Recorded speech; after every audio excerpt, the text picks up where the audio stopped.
महीने तक मैं एडमिट रहा। मेरा रेगुलर इलाज चला, दवाइयाँ चली, मल्टीपल टेस्ट हुए, कई तरह के MRI, CT स्कैन और भी कई सारी चीजें हुई।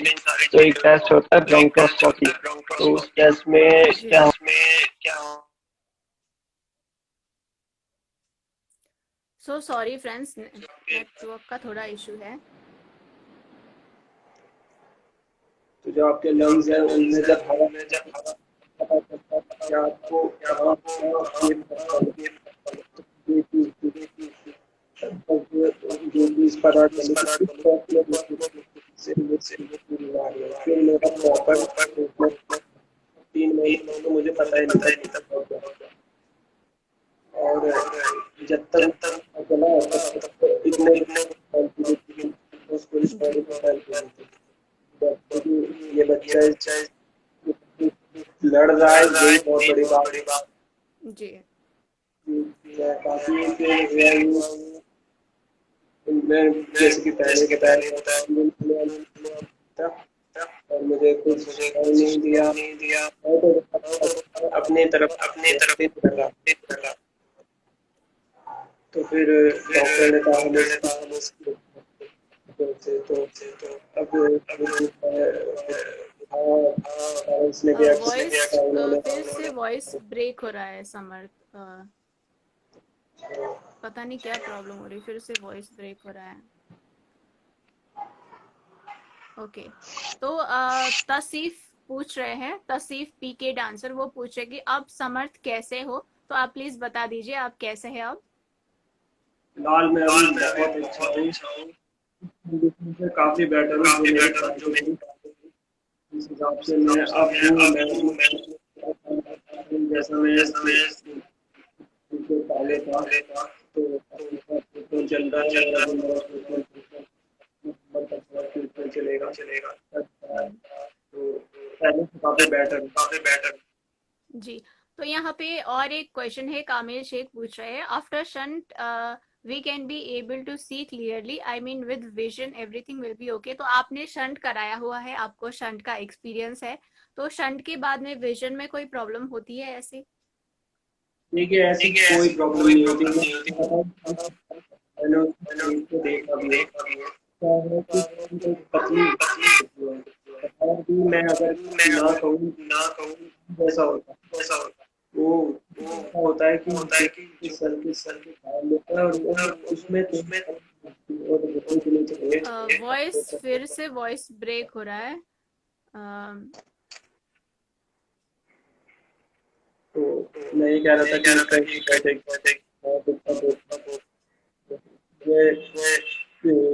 ये होता है मैं रखा है तो मुझे तो प्रॉब्लम फेस कर रही है। जी, तो कोई और पूछ रहे हैं, लक्ष्मण पूछ रहे हैं, Samarth how many days you are unconscious, आप कितने दिन अनकॉन्शियस थे? शायद 4 दिन ना? मैं दो से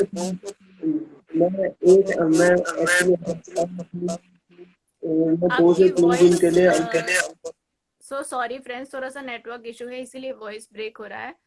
कुछ क्लियरली नहीं सुनाई दे रहा है, आप फिर से कहेंगे?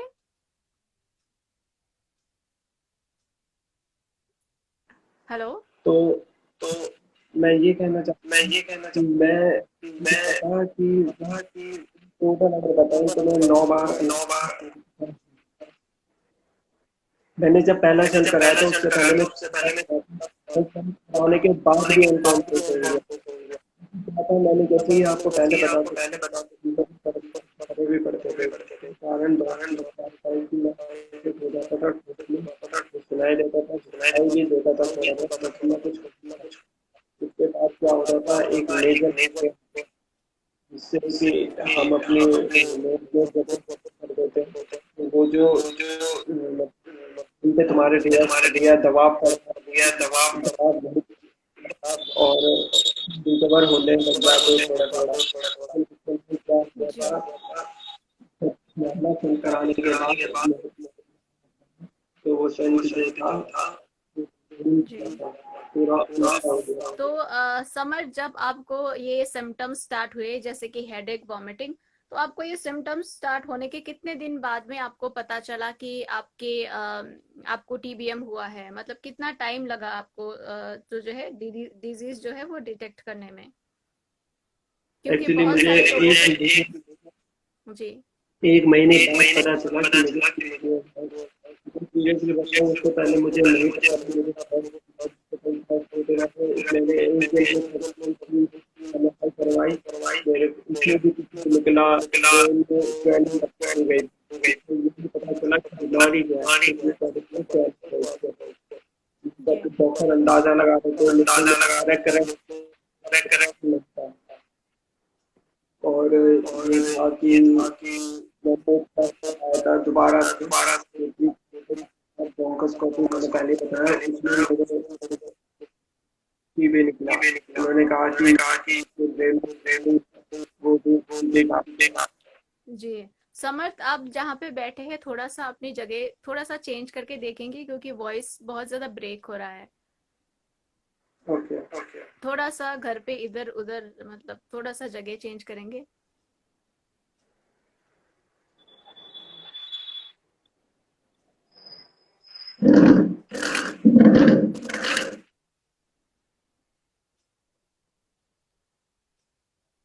सो सॉरी फ्रेंड्स, थोड़ा सा उनका कनेक्शन लो है, इंटरनेट कनेक्शन लो है, इसीलिए वॉइस बार बार ब्रेक हो रहा है।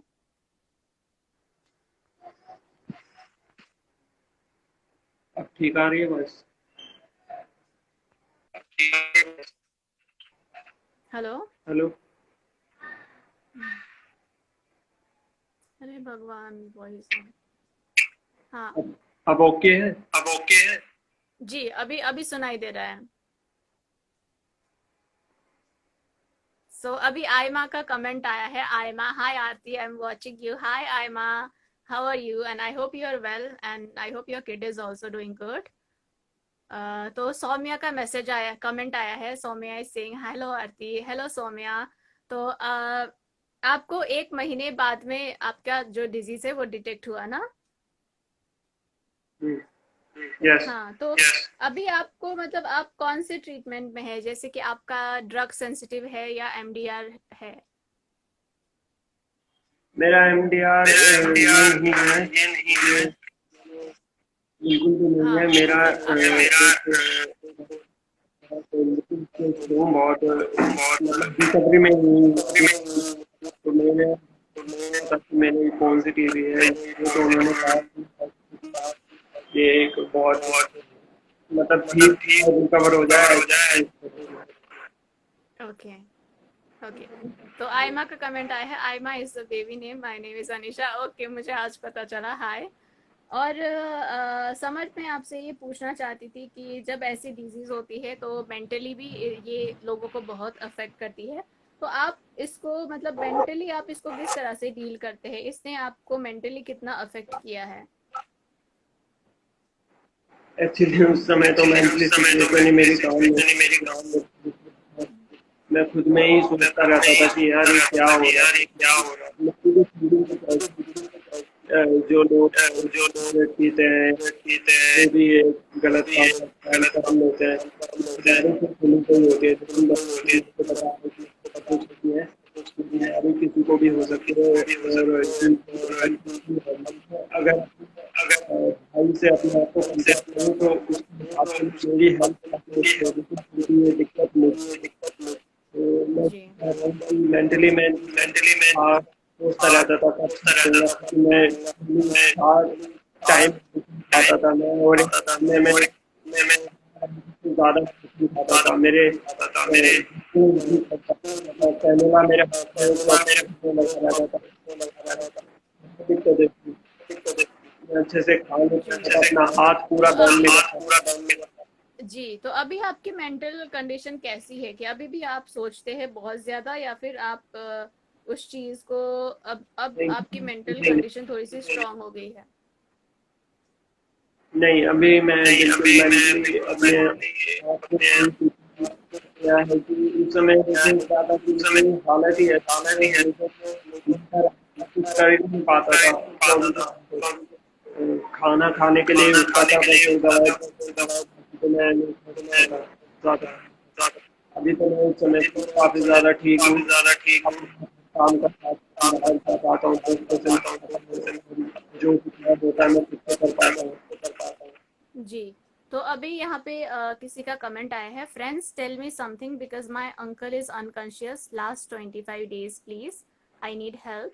तो अगर आपके अंकल अनकॉन्शियस है तो आपने उनको हॉस्पिटल में एडमिट किया होगा, दवाइयाँ चल रही होगी, तो आप वेट करिए, प्रे करिए एंड उनको टाइम से टैबलेट्स दीजिए। आप अपने डॉक्टर को बार बार पूछते रहिए कि कंडीशन कैसी है, क्योंकि ये ऐसी चीज़ है, ये ऐसी बीमारी है जो एक दिन में बिल्कुल भी ठीक नहीं होगी। Because I was unconscious for 45 days, मैं 45 डेज तक अनकॉन्शियस थी। अगर मैं कुछ बोलती भी थी तो किसी को समझ नहीं आता था। So what my family did was they trusted the doctor. उन्होंने अच्छे से पहले तो जांच की कि ये डॉक्टर सही है या नहीं, क्योंकि बहुत सारे हॉस्पिटल्स में केयरलेसनेस भी होती है, मेरे साथ भी हुई थी। तो आप अच्छे से केयर करिए, अच्छे से टैबलेट्स दीजिए, अच्छे से डॉक्टर से बात करिए, और अगर नहीं होता, बहुत टाइम के बाद भी नहीं होता है, तो आप किसी दूसरे डॉक्टर से सेकंड ओपिनियन लीजिए। तो आपको यही सजेशन है मेरा, Lakshman. So another question is how much time it take to walk again. तो समर्थ, आप पहले तो बेड रिडन थे, तो आपको चलने में, मतलब अपने आप से चलने में कितना टाइम लगा था?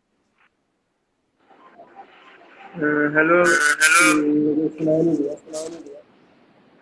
नहीं, यहाँ पे किसी ने पूछा है कि आपको, जब आप पहले तो बेड में थे, बेड रिडन थे, फिर उसके बाद आपको चलने में कितना टाइम लगा था? ऑलमोस्ट अगर मैं बताऊं तो मैं आपको पता है ये बीमारी ऐसी है, आप दवाइयों की बनते कभी भी आपको इसमें अच्छी से अच्छी डाइट लेनी पड़ेगी, बॉडी प्रोटीन डाइट लेनी पड़ेगी, जैसे कि अंडा हो गया और एग, बल्कि बहुत चीजें खानी पड़ेगी, क्योंकि दवाइयाँ इतनी जिनमें आप इतनी सारी दवाइयाँ वो कहीं ना कहीं आपको साइड इफेक्ट भी देगी।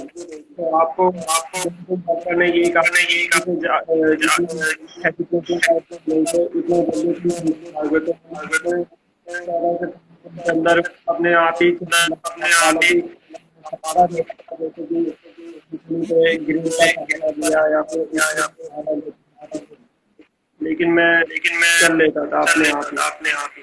जी। तो कोई यहाँ पे आपके सिर्फ वो पूछ रहे कि फर्स्ट स्टंट और सेकंड स्टंट में कितना गैप था, मतलब आपकी फर्स्ट ऑपरेशन और सेकंड ऑपरेशन में कितना टाइम गैप था आपका? मेरा फर्स्ट ऑपरेशन में और सेकंड ऑपरेशन में सॉरी, आप फिर से बोलेंगे, आपका वॉइस थोड़ा सा ब्रेक हो रहा है।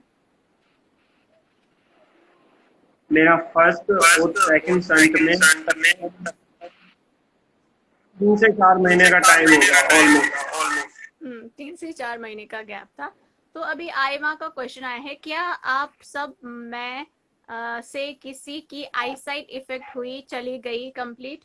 तो हम दोनों में किसी की भी आई साइट पे इफेक्ट नहीं हुई है। मेरी आई साइट भी ठीक है, समर्थ की भी ठीक है।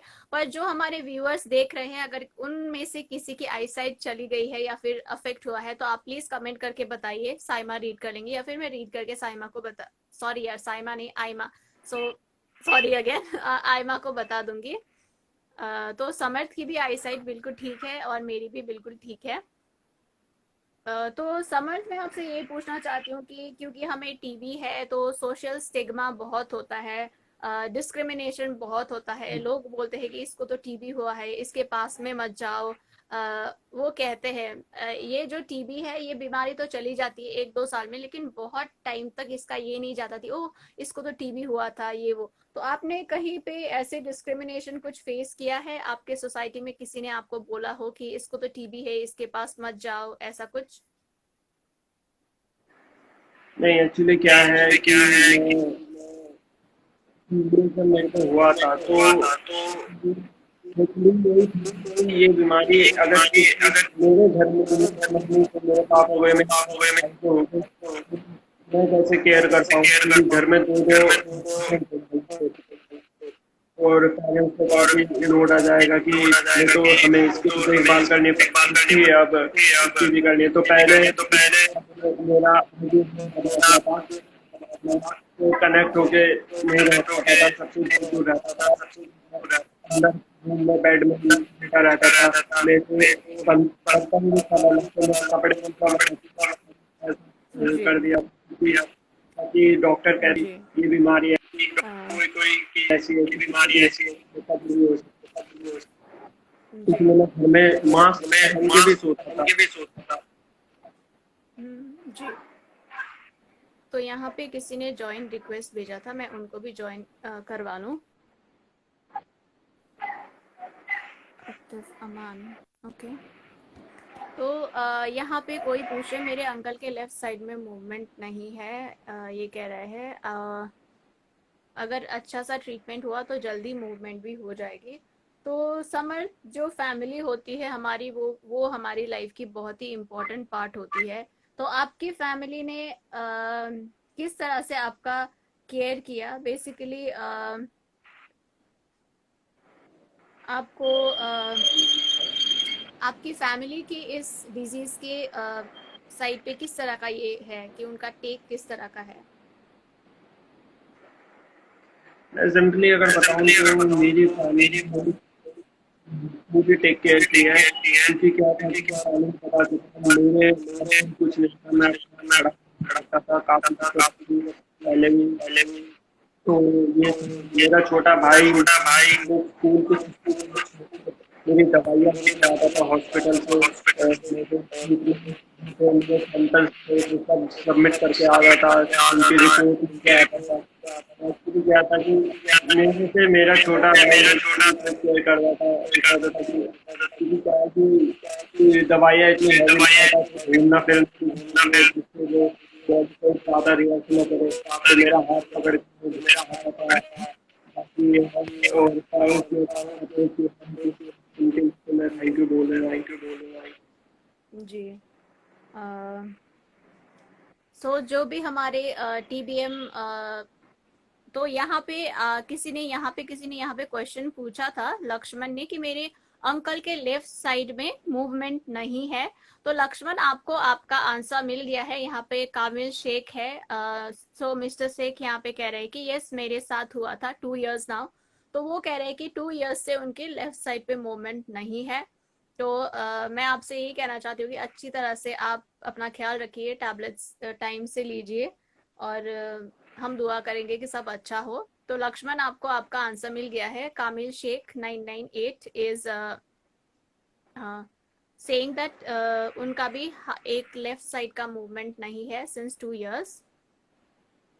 और हम ये लाइव एंड करने वाले हैं। आई होप जिन्होंने भी जो जो क्वेश्चंस पूछे थे उनका आंसर मिल गया होगा। तो समर्थ, आप लास्ट में ये बताइए कि आप जो भी टीबी वॉरियर्स है, जो टीबी से लड़ रहे हैं, लंग्स टीबी हो या फिर स्पाइन हो, ब्रेन हो, या कोई भी टाइप की टीबी हो, आप उन्हें क्या एडवाइस देना चाहते हैं? आप अपने एक्सपीरियंस से उन्हें क्या बताना चाहते हैं? मैं अगर सिंपल भाषा में कहूँ तो ये है कि पॉजिटिव थिंकिंग रखना बहुत इम्पोर्टेंट है। तब भी ये मत जी। सोचना कि मैं कब ठीक होऊंगा, कैसे ठीक होऊंगा, ये वो इस तरह के दिमाग में थॉट्स आएंगे तुम्हारे कि सब ठीक होगा। वो मेरे से चलते ही रहते थे, मैं हमेशा ऐसा करता था। लेकिन पॉजिटिव जी। थिंकिंग रखना बहुत इम्पोर्टेंट है। अगर तुम्हारी फैमिली बेसिकली हर किसी की होती ही है, तो मैं भी और अपनी डाइट अच्छे से रखना, टैबलेट्स करवाना, टैबलेट्स खाना छोड़ना, अपना पूरा ही करवाना, क्योंकि कई लोगों का मैंने देखा है कि वो ट्रीटमेंट उन्हें लगता है कि अब ट्रीटमेंट की क्या जरूरत है या फिर क्या करवाना है। तो ये है, अपना ट्रीटमेंट पूरा करवाओ, टैबलेट लो, और हैवी और हंसते खेलते रहो, एंजॉय करते रहो, क्योंकि देखो क्या है कि बीमारी अगर लंबे समय तक आ जाती है, टाइम बहुत लेती है, लेकिन इससे ठीक भी हो जाते हैं। जी, बिल्कुल, बिल्कुल ठीक हो सकता है। ये कोई ऐसी बीमारी नहीं है जो ठीक ना हो। अच्छे से ट्रीटमेंट हो, टाइम पे टैबलेट्स हो, अच्छे से ट्रीटमेंट हो, तो ये ज़रूर ठीक हो सकता है। आज का जो ये लाइव था, ये यहीं पे एंड करते हैं फ्रेंड्स। आई होप आप लोगों को कुछ ये हेल्पफुल लगा होगा। और इसके बाद में मैं 10 मिनट्स के लिए अपने लाइव इंस्टाग्राम पे लाइव आने वाली हूँ। तो अगर आप लोग कुछ क्वेश्चन है, कुछ पूछना है, या फिर कुछ बात करनी है, चिट चैट टाइप, तो आप लोग आ सकते हैं, लाइव ज्वाइन कर सकते हैं। सो थैंक यू समर्थ, मेरे लाइव में आने के लिए एंड अपनी स्टोरी शेयर करने के लिए। I wish you good luck. आप जल्दी से जल्दी ठीक हो जाइए, एंड भगवान सबको थैंक ठीक करे। Thank you, bye. यू।